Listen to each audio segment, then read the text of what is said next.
You ever see a company that just seems to be one step ahead? Like they launch the right product at the exact right time, and you just wonder how? Well, it's not magic, I can tell you that. It's a system. And today, we're going to break down how they stay on top, even when the market is going crazy. Right. So, how do they do it? How do these companies seem to predict what we're all going to want next? Seriously, it's not a crystal ball. It's about building an incredible system for listening, really listening to the world around them. Okay, let's dive in.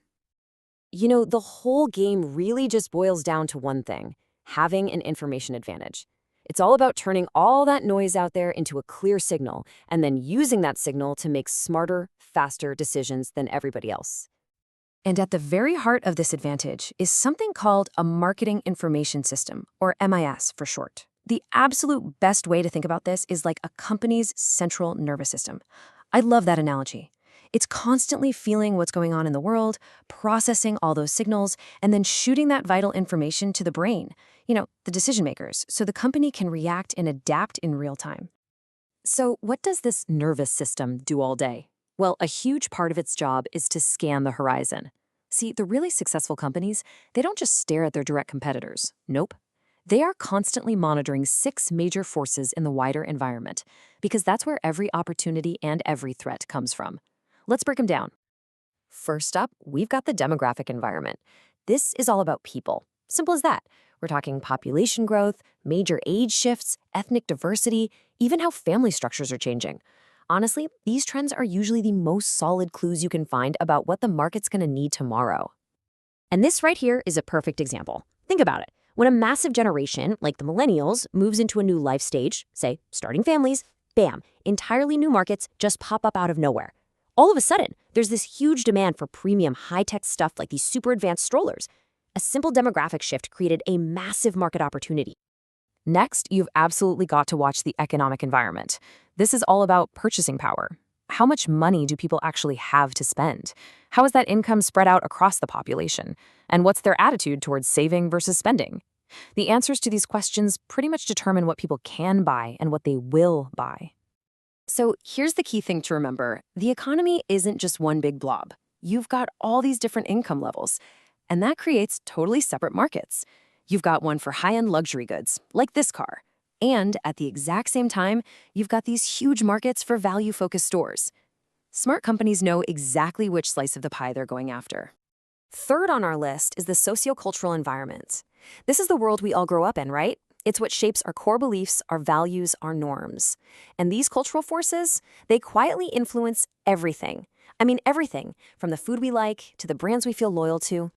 Just look at the explosion of eco-friendly brands like Seventh Generation. I mean, that didn't just happen in a vacuum. It was powered by a huge cultural shift, a collective consciousness about health and sustainability.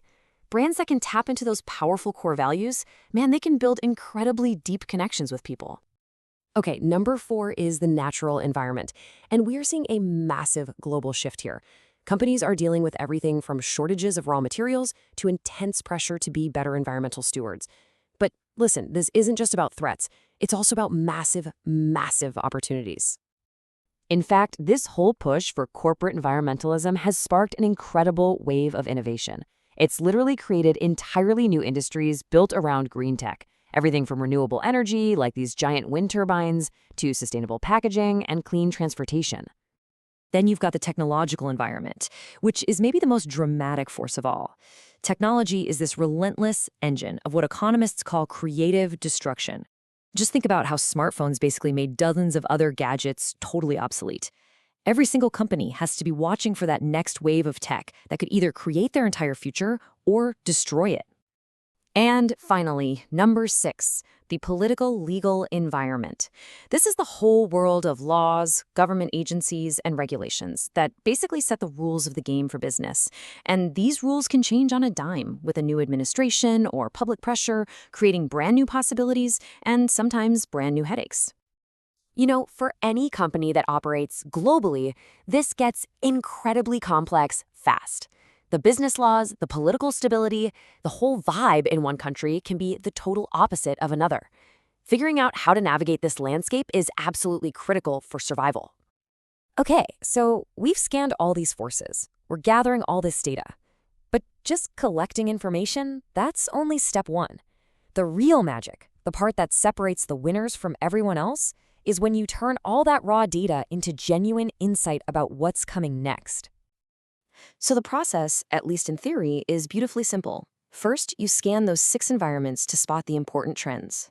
Then, you analyze all that data to figure out which way things are heading and how fast. And finally, you use that analysis to build a forecast, an educated guess of what the market is going to demand in the future. And that right there is the whole point of all this work. It's not about writing interesting reports. It's about being prepared. A good forecast lets a company invest its money with confidence in the right products, the right people, and the right markets to go out and win the future. All right, so what's the big takeaway here? What should you walk away with? Let's boil all this down into a strategic toolkit that you can actually use. So here's your toolkit. First, build your own nervous system, a way to track what really matters. Second, be the lookout on the ship, always scanning those 6 major forces. Third, get good at connecting the dots to forecast what's just over the horizon.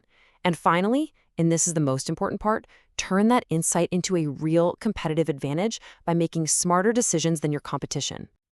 Look, this isn't just some framework for giant corporations. It's really a way of thinking for anyone who wants to stay ahead of the curve.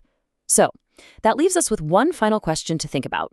Of these 6 powerful forces that are shaping our world every single day, which one will you start watching more closely?